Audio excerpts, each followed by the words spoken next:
मी आज चार्ज घेतला असं नाही. मी ज्या दिवशी निवडून आलो त्या दिवशीच मी माझ्या कामाला सुरुवात केलेली आहे.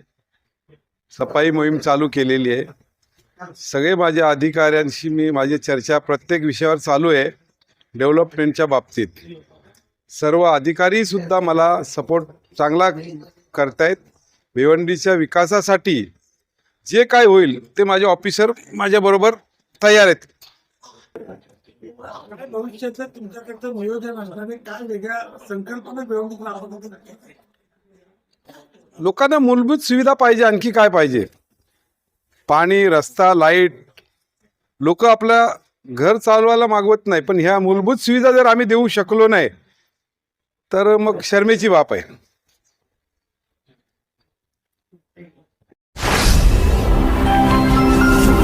Speed news Bharat.